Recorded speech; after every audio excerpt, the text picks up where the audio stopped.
Hello दोस्तों, आज की वीडियो में हम फार्माकोडायनामिक्स के बारे में डिस्कस करने वाले हैं। तो फार्माकोडायनामिक क्या होता है? एक स्टडी होता है ड्रग के मैकेनिज्म ऑफ एक्शन का, ड्रग के थेराप्यूटिक इफेक्ट का और ड्रग के साइड इफेक्ट का। अगर हमने इस फार्माकोडायनामिक वर्ड को दो पार्ट में ब्रेक किया, फार्माकॉन, तो फार्माकॉन का मतलब होता है ड्रग, और डायनामिक्स, डायनामिक का मतलब होता है पावर। तो हम इसको ऐसा भी बता सकते हैं कि pharmacodynamic is the power of drug.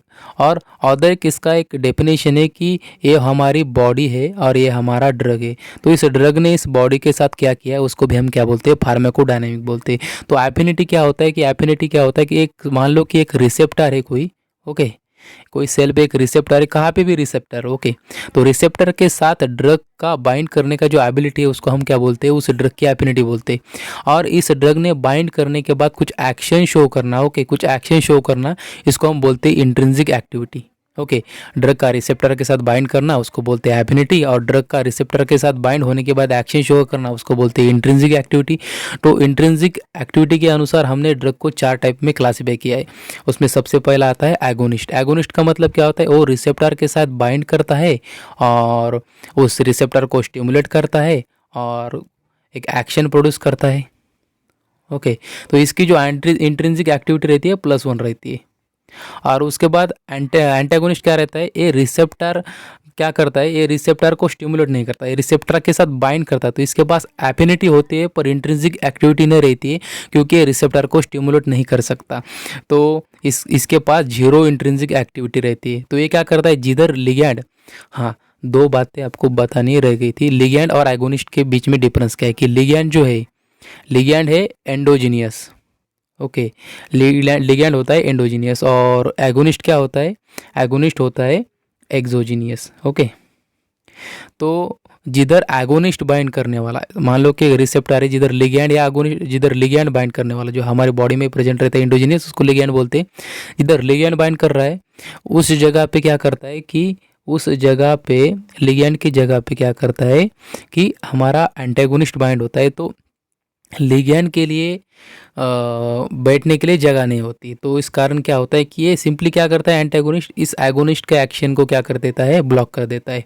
तो ये बाइंड करता है रिसेप्टर को पर स्टिमुलेट नहीं कर सकता रिसेप्टर को, इसलिए इसके पास कोई भी इंट्रिंसिक एक्टिविटी नहीं रहती। इसलिए बोलते हैं हम इसके पास जीरो इंट्रिंसिक एक्टिविटी रहती है।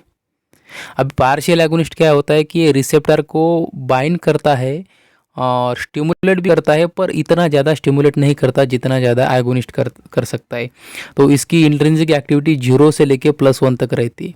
और इनवर्स एगोनिस्ट क्या रहता है कि वो रिसेप्टर के साथ बाइंड करता है पर वो अपोजिट एक्शन शो करता है, वो अपोजिट एक्शन शो करता है, इसलिए इसकी इंट्रिंसिक एक्टिविटी रहती है -1। अभी रिसेप्टर का क्लासिफिकेशन देखेंगे तो रिसेप्टर बेसिकली 4 टाइप के आते हैं। और एक, हाँ, 4 टाइप के आते हैं। जी protein coupled receptor, inotropic receptor, enzymatic receptor और इंट्रासेलुलर रिसेप्टर। तो starting with ji protein coupled receptor. तो जी प्रोटीन कपल रिसेप्टर को हम 7 ट्रांसमेम्ब्रेन रिसेप्टर भी कर सकते हैं, सर्पेंटिन रिसेप्टर भी कर सकते हैं, और उसके बाद 7 ट्रांसमेम्ब्रेन रिसेप्टर भी कर सकते हैं। तो इसको याद रखना, क्योंकि जीपैट में डायरेक्टली क्वेश्चन पूछ सकते हैं कि इसके सिनोनिम क्या? G protein coupled receptor also known as, इस टाइप के क्वेश्चन पूछ सकते हैं। और इसके बाद सेकंड इंपॉर्टेंट क्वेश्चन है कि एक्स्ट्रा सेलुलर साइड पे इधर क्या होता है? NH2 होता है, और इंट्रा सेलुलर साइड पे क्या होता है? कार्बोक्सिलिक ग्रुप होता है।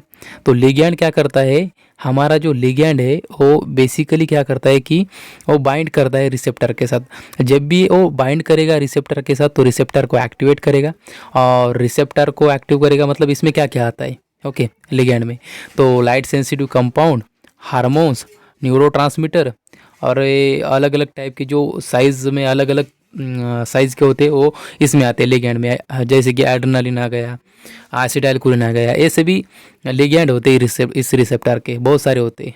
न्यूरोट्रांसमीटर में एड्रेनालिन है, एसिटाइलकोलिन है। और उसके बाद जी प्रोटीन ये जो है, इसके बारे में नायपर में क्वेश्चन पूछा था कि जी प्रोटीन का मतलब क्या होता है? जी का मतलब क्या होता है? Guanine nucleotide. ओके, जी का मतलब होता है ग्वानिन। तो जो जी protein is guanine nucleotide binding proteins. तो ये इसका मतलब क्या होता है? Guanine nucleotide. नायपर 2021 में क्वेश्चन पूछा था इसके बारे में। तो इसके जो जी प्रोटीन कपल रिसेप्टर है इसके 3 टाइप है। ओके, तो GS कपल, GI कपल और GQ कपल। तो अभी 2-3 बातें आपको याद रखनी पड़ेंगी। ओके, बाद में इसका एक्सप्लेनेशन भी देने वाला हूँ मैं। तो जीएस कपल्ड में क्या होता है, साइक्लिक एएमपी कम होता है, साइक्लिक एएमपी क्या होता है, कम होता है। जीआई कपल्ड में क्या है, सॉरी जीएस कपल्ड में क्या होता है, साइक्लिक एएमपी बढ़ता है, जीएस कपल्ड में साइक्लिक एएमपी बढ़ता है, और जीआई कपल्ड में क्या होता है, साइक्लिक एएमपी कम होता है। ओके, जीएस कपल्ड में साइक्लिक एएमपी बढ़ता है और जीआई कपल्ड में साइक्लिक एएमपी कम होता है। तो जीक्यू कपल्ड में क्या होता है कि एक IP3DG पाथवे फॉलो करता है। Okay, increase IP3DAG pathway. IP3 का मतलब क्या होता है, इनोसिटॉल ट्राइफॉस्फेट, और DAG का मतलब क्या होता है, डायसिल ग्लिसरॉल। तो इसमें बेसिकली दो पाथवे आते हैं जी प्रोटीन कपल रिसेप्टर में, एक आता है एडेनिल साइक्लेज पाथवे और दूसरा आता है फॉस्फोलिपेज पाथवे। तो एडेनिल साइक्लेज पाथवे में क्या होता है कि जो एटीपी हमारा वो एडेनिल साइक्लेज एंजाइम के प्रेजेंस में क्या करता है, सॉरी एटीपी का कन्वर्जन हमारा साइक्लिक एएमपी में होता है in the presence of enzyme adenyl cyclase. तो एडेनिल साइक्लेज क्या करता है, एटीपी को साइक्लिक एएमपी में कन्वर्ट करता है, और फर्दर इस साइक्लिक एएमपी का मेटाबॉलिज्म करने के लिए एक एंजाइम रहता है फॉस्फोडाइस्ट्रेज, ये इसका मेटाबॉलिज्म करता है और इसको इनएक्टिव बना देता है।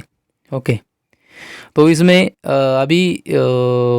अगर हमने इस फॉस्फोडाइस्ट्रेज को इनहिबिट किया तो ये इनएक्टिव नहीं होगा। तो इसके साथ हमारे पास एक ड्रग का टाइप आ गया कि फॉस्फोडाइस्ट्रेज इनहिबिटर। तो फॉस्फोडाइस्ट्रेज को इनहिबिट करते ही हम क्या कर सकते हैं, इस इनएक्टिव मतलब इसका मेटाबॉलिज्म रोक सकते हैं। फॉस्फोडाइस्ट्रेज इनहिबिटर इसका मेटाबॉलिज्म रोकेगा, और साइक्लिक एएमपी क्या होता है, हमारा सेकेंडरी मैसेंजर होता है। ये इंपॉर्टेंट रहता है फार्माकोलॉजिकल एक्शन के लिए। अगर हमने इसको इनहिबिट किया तो फार्माकोलॉजिकल एक्शन बढ़ेगा, क्योंकि इनएक्टिव में कन्वर्ट नहीं होगा। ओके, और इसके एक्शन क्या है, मैकेनिज्म सॉरी फार्माकोलॉजिकल एक्शन क्या है साइक्लिक एएमपी के। तो सबसे पहला एक कहाँ पे प्रेजेंट रहता है, ओके, कार्डियक मसल में प्रेजेंट रहता है, स्मूथ मसल में प्रेजेंट रहता है, लिवर में रहता है, एडिपोज टिश्यू में रहता है, प्लेटलेट में रहता है। तो लिवर में क्या करेगा, ग्लाइकोजिनोलाइसिस करेगा, और स्मूथ मसल में क्या करता है, ये जीआईटी का जो मसल है, यूटेरस का मसल है, ब्रोंकाई का मसल है, ये सब के मसल को क्या करता है, रिलैक्स करता है। मान लो कि ब्रोंकाई में क्या है, ब्रोंकस मसल है, तो ब्रोंकस को क्या करेगा, ब्रोंकोडायलेशन करेगा। और आपको पता है कि एक ब्रोंकियल अस्थमा रहता है, ओके, ब्रोंकियल अस्थमा। तो ब्रोंकियल अस्थमा के केस में क्या होता है कि ब्रोंकियल अस्थमा में क्या होता है, ब्रोंकियल अस्थमा में ब्रोंको कॉन्स्ट्रिक्शन होता है। ओके, ब्रोंको कॉन्स्ट्रिक्शन होता है। अगर हमने उसमें साइक्लिक एएमपी को बढ़ा दिया तो क्या हो जाएगा, ब्रोंकोडायलेशन हो जाएगा। तो हम इस तरह से साइक्लिक एएमपी को बढ़ा के ब्रोंको कॉन्स्ट्रिक्शन को कम करके ब्रोंकोडायलेशन को बढ़ा सकते हैं। ब्रोंकियल अस्थमा के ट्रीटमेंट में हम इसका यूज़ कर सकते हैं। उसके बाद कार्डियक मसल में क्या होता है, इसका force of contraction, cardiac output, blood pressure और हार्ट रेट, इन सबको क्या करता है, बढ़ा देता है। Okay, force of contraction, cardiac output, blood pressure और हार्ट रेट सबको बढ़ा देता है। अभी एडिपोज टिश्यू में क्या करता है, लिपोलाइसिस करता है। एडिपोज टिश्यू में क्या करता है, लिपोलाइसिस करता है। और प्लेटलेट में क्या करता है, प्लेटलेट में एग्रीगेशन को क्या करता है, प्लेटलेट एग्रीगेशन को कम कर देता है। उसके बाद फॉस्फोलिपेज पाथवे में बेसिकली क्या होता है, ये पाथवे क्या करता है, जब भी ये पाथवे स्टिमुलेट होता है तो ये क्या करता है, सेल मेम्ब्रेन में जो फॉस्फोलिपिड रहता है उसको ब्रेक डाउन कर देता है, उसका ब्रेक डाउन कर देता है। और ब्रेक डाउन होने के बाद ये दो सब्सटेंस रिलीज करता है, एक इनोसिटॉल ट्राइफॉस्फेट, जिसको इनोसिटॉल 1,1,4,5 ट्राइफॉस्फेट बोलते हैं, जिसको शॉर्ट फॉर्म में हम IP3 बोलते हैं। उसके बाद डायसिल ग्लिसरॉल, ओके, इसको हम IP3 बोलते हैं, IP3। ओके, और उसके बाद डायसिल ग्लिसरॉल, जिसको हम DAG बोलते हैं, तो इसको ही बोलते हैं IP3DAG पाथवे। तो ये जो दोनों हैं, ये दोनों क्या है, सेकेंडरी मैसेंजर है। ये दोनों क्या है, सेकेंडरी मैसेंजर है। तो ये फार्माकोलॉजिकल एक्टिविटी और फार्माकोलॉजिकल एक्शन शो करेंगे। तो फार्माकोलॉजिकल एक्शन क्या है IP3DAG के, ओके। तो ये कार्डियक मसल में क्या करेंगे, कार्डियक मसल में force of contraction, cardiac output, blood pressure और हार्ट रेट को क्या करेंगे, बढ़ाएंगे। उसके बाद स्मूथ मसल और स्केलेटल मसल में क्या करेंगे, कॉन्ट्रैक्शन करेंगे। स्मूथ मसल और स्केलेटल मसल का कॉन्ट्रैक्शन करेंगे। उसके बाद ये क्या करेंगे, ग्लैंड का, ये ग्लैंड में क्या करेंगे, ग्लैंड का सिक्रेशन बढ़ा देंगे। उसके बाद ये CNS में क्या करेंगे, स्टिमुलेशन करेंगे। तो इसका यूज़ हम किस प्रकार से करेंगे, अभी हमको पता है कि अभी कार्डियक मसल में क्या करते हैं, कार्डियक मसल में फोर्स ऑफ कॉन्ट्रैक्शन बढ़ा देते हैं। ओके, कार्डियक आउटपुट बढ़ा देते हैं, ब्लड प्रेशर बढ़ा देते हैं। ओके, अगर किसी पर्सन की ब्लड प्रेशर ज़्यादा हो गया, ओके, किसी पर्सन का ब्लड प्रेशर बढ़ गया यानी कि हाइपरटेंशन हो गया, उस केस में हम क्या करेंगे, इस कार्डियक मसल यानी कि IP3 DAG का लेवल कम करना चाहेंगे। ओके, IP3 DAG का लेवल कम करना चाहेंगे। अगर किसी की ब्लड प्रेशर कम हो गई तो उस केस में हम क्या करेंगे, इसका लेवल बढ़ाना चाहेंगे। ओके, तो किसी ये जो है हाइपरटेंशन यानी कि ब्लड प्रेशर बढ़ने के केस में हम क्या करेंगे, इसको कम करेंगे हाइपरटेंशन में।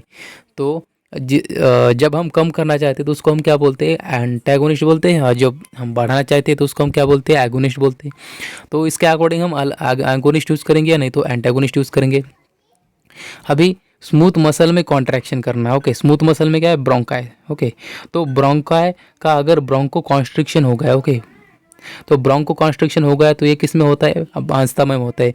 तो इसको ट्रीट करने के लिए हम क्या करेंगे, इसको डायलेट करेंगे। डायलेट करने के लिए हम क्या करेंगे, इस रिसेप्टर को, जो रिसेप्टर स्मूथ मसल का कॉन्ट्रैक्शन करता है तो उसको हम क्या करेंगे, ब्लॉक कर देंगे, इसका एंटागोनिस्ट दे देंगे। उसके बाद increase the secretion of gland. तो आपको पता है कि M1 रिसेप्टर एक IP3 DAG पाथवे फॉलो करता है यानी कि GQ कपल रिसेप्टर है, और ये कहाँ पे प्रेजेंट रहता है, गैस्ट्रिक पैराइटस सेल में रहता है, और ये क्या करता है, एसिड के सिक्रेशन को बढ़ा देता है। अगर हमने क्या कर दिया, इस M1 रिसेप्टर को ब्लॉक कर दिया तो एसिड सिक्रेशन कम होगा। तो CNS में भी स्टिमुलेशन करना IP3 DAG का काम होता है। तो एग्जाम्पल क्या है, जी प्रोटीन कपल रिसेप्टर की, मस्कैरिनिक रिसेप्टर जिसमें M1 M3 और M5 यानी कि जो आड होते हैं वो GQ कपल रिसेप्टर, और जो E1 होते हैं वो GI कपल होते हैं। उसके बाद एड्रेनर्जिक रिसेप्टर जिसमें अल्फा 1 क्या होता है, GS कपल होता है, अल्फा 2 GI कपल होता है, और जो बीटा रिसेप्टर जो सभी बीटा रिसेप्टर है, बीटा 1 बीटा 2 और बीटा 3 GS कपल रहते हैं। हिस्टामाइन रिसेप्टर में 1 2 3 यानी कि H1 H2 H3। Dopamine receptor में D1 D2 D3 D4 D5। और उसके बाद OPR रिसेप्टर में म्यू कप्पा और डेल्टा। 5HT रिसेप्टर यानी कि सेरोटोनिन रिसेप्टर में 1 to 7 तक आते हैं, मतलब 5HT1 5HT2 5HT3 सभी आते हैं 7 तक इसमें GPCR में। तो इसमें सिर्फ 5HT3 नहीं आता। ओके, 5HT1 5HT2 5HT4 5 6 7 आता है, सिर्फ एक्सेप्ट 3 नहीं आता। तो जो 5HT3 होता है ये रहता है आइनोट्रोपिक रिसेप्टर। ओके, जी प्रोटीन कपल रिसेप्टर के अंडर नहीं आता। इसके ऊपर क्वेश्चन पूछ सकते हैं कि 5HT3 कौन सा रिसेप्टर है। ओके, और फास्टेस्ट एक्टिंग रिसेप्टर कौन सा है भाई, आइनोट्रोपिक रिसेप्टर जो रहता है वो फास्टेस्ट एक्टिंग रिसेप्टर रहता है। और स्लोएस्ट एक्टिंग कौन सा रहता है, स्लोएस्ट एक्टिंग रहता है न्यूक्लियर रिसेप्टर, इसको याद रखना है। तो गाबा बी रिसेप्टर कौन सा है, गाबा बी रिसेप्टर हमारा है GPCR। वो क्या करता है, हिप्नोसिस करता है यानी कि डिप्रेशन करता है, ब्रेन को डिप्रेस करता है। तो गाबा ए रिसेप्टर क्या है, गाबा ए हमारा है आइनोट्रोपिक रिसेप्टर। ओके,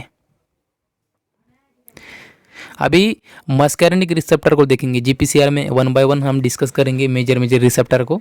अभी मस्कैरिनिक रिसेप्टर हमें याद रखना है कि एक ट्रिक है मेरे पास, पहले खाओ यानी कि गैस्ट्रिक पैराइटस सेल में, गैस्ट्रिक मतलब क्या है, खाना उधर ही जाता है ना, तो पहले खाओ, M2 बाद में दिल लगाओ, हार्ट, और बाकी बातें बाद में। ओके, तो M1 कहाँ पे हमारा, स्टमक में है, गैस्ट्रिक पैराइटल सेल में। तो वो क्या करता है, एसिड के सिक्रेशन को बढ़ा देता है, और सिलियरी मसल में भी प्रेजेंट रहता है, इरिस के हमारे आई में। तो ये उधर क्या करता है, उधर मायोसिस करता है, उधर कॉन्ट्रैक्शन करता है उस मसल का, और क्या करता है, मायोसिस करता है यानी कि प्यूपिल की साइज़ कम करता है। ओके, मायोसिस मतलब क्या होता है, प्यूपिल की जो साइज़ रहती है वो कम कर देता है, इसको हम बोलते हैं मायोसिस। और उसके बाद M2 हार्ट में क्या करता है, हार्ट में बेसिकली जो है force of contraction, cardiac output, blood pressure और हार्ट रेट सबको क्या कर देता है, कम कर देता है M2 receptor.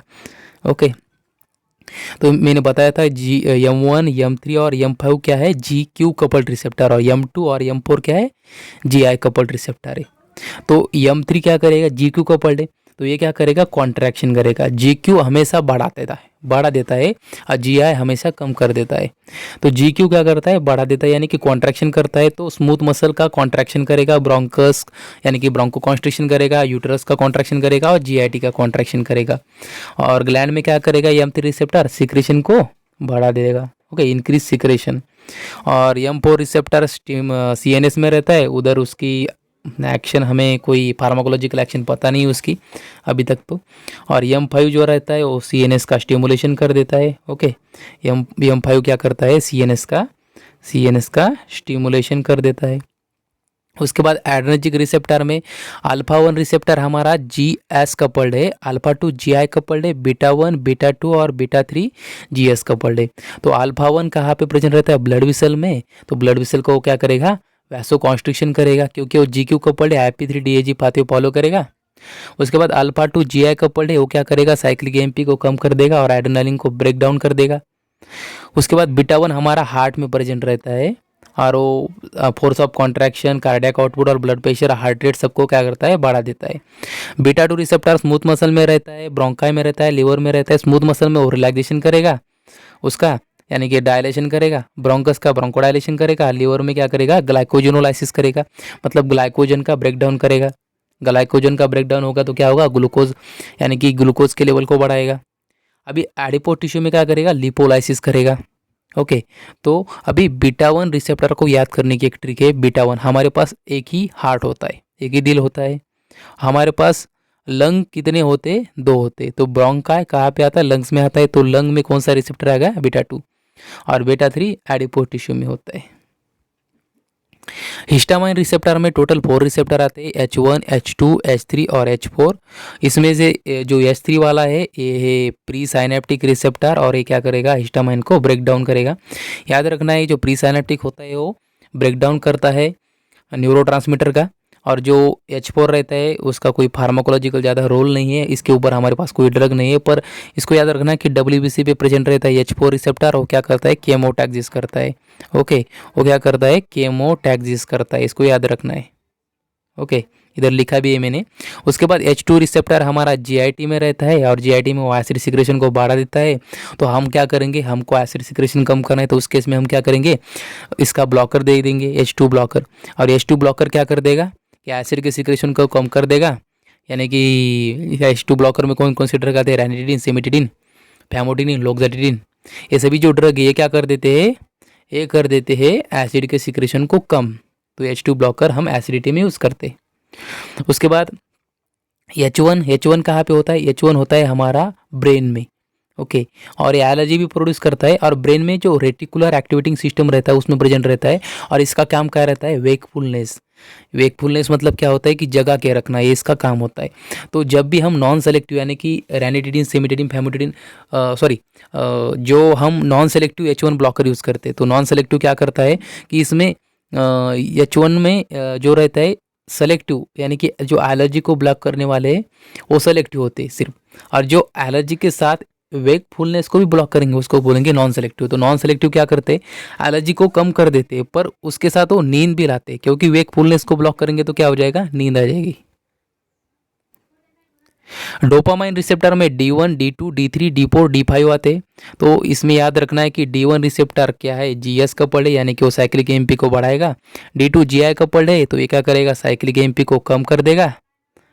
Okay, cyclic MP को कम कर देगा। D3 अगेन GS कपल्ड है, तो साइक्लिक एमपी को बढ़ा देगा।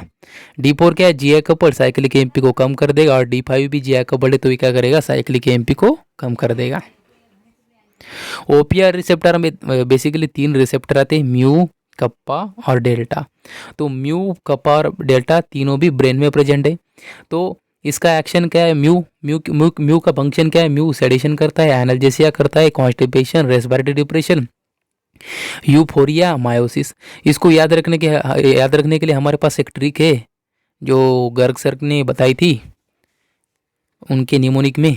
तो sedation, analgesia, constipation, respiratory depression, euphoria और मायोसिस, सभी का हम जब मायोसिस को इधर पिन पॉइंट पीपल होता है ओपियोइड के केस में, तो सभी का इनिशियल लेंगे तो क्या होगा कि सैक्रम हो जाएगा, SACRUM। तो सैक्रम, म्यू रिसेप्टर का क्या ट्रिक बन गया हमारे पास? सैक्रम। तो सैक्रम उसका क्या है? फंक्शन है। सैक्रम में क्या आता है? Sedation, analgesia, constipation, respiratory depression, euphoria and meiosis.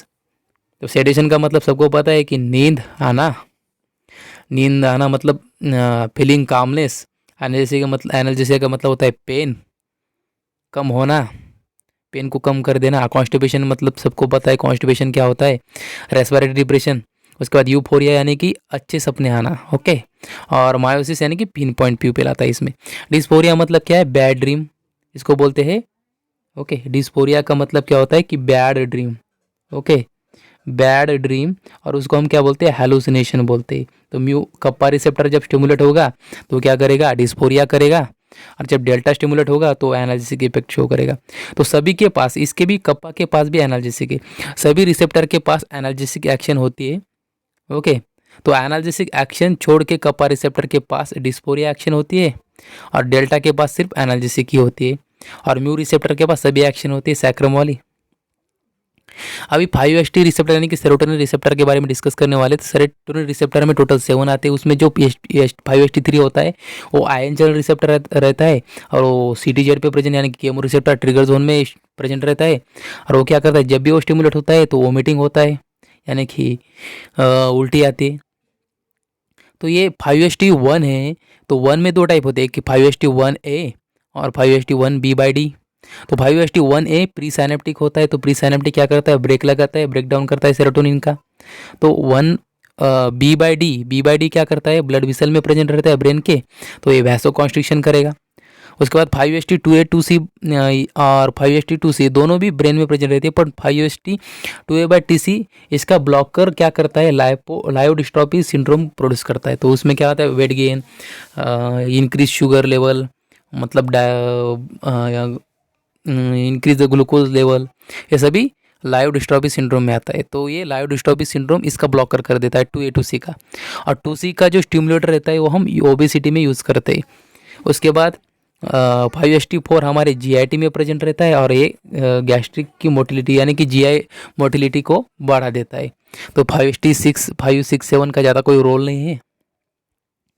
उसके बाद आइनोट्रोपिक रिसेप्टर में अभी ये क्या करते हैं कि एक इसमें आयन के ऊपर पूरी एक्शन रहती है। तो ये भी एक ट्रांससेलुलर रिसेप्टर होता है, और एक फास्टेस्ट एक्टिंग रिसेप्टर होता है, जिसके बारे में गेट आई थिंक 1998 में क्वेश्चन पूछा था इसके बारे में। और ये क्या करता है, एक्शन आयन चैनल को ओपन करके अपनी एक्शन शो करता है। ओके, तो इसको अभी क्या होता है कि ऐसा कोई मेम्ब्रेन रहता है, और ये क्या होता है कि उधर एक रिसेप्टर रहता है, और इसमें से आयन आते जाते रहते हैं, और आयन का जो मूवमेंट हो रहा है उसके कारण इसमें एक्शन प्रोड्यूस हो रहा है। तो ये जो कैल्शियम रहता है हमारा, कैल्शियम ओके, जो हार्ट में प्रेजेंट रहता है और ग्लैंड में प्रेजेंट रहता है। तो हार्ट में क्या करेगा, force of contraction, cardiac output, blood pressure और हार्ट रेट को बढ़ाएगा, और ग्लैंड में सिक्रेशन को बढ़ाएगा। सोडियम हमारे ब्रोंकाई में प्रेजेंट रहता है, वो कॉन्ट्रैक्शन करेगा ब्रोंकस का, ब्रोंको कॉन्स्ट्रिक्शन करेगा। क्लोराइड CNS में प्रेजेंट रहता है, और वो क्या करेगा, CNS का डिप्रेशन करेगा। और पोटेशियम इलियम में प्रेजेंट रहता है, इलियम में क्या करेगा, उसका रिलैक्सेशन करेगा। अभी इसके रिसेप्टर कौन से, NM रिसेप्टर।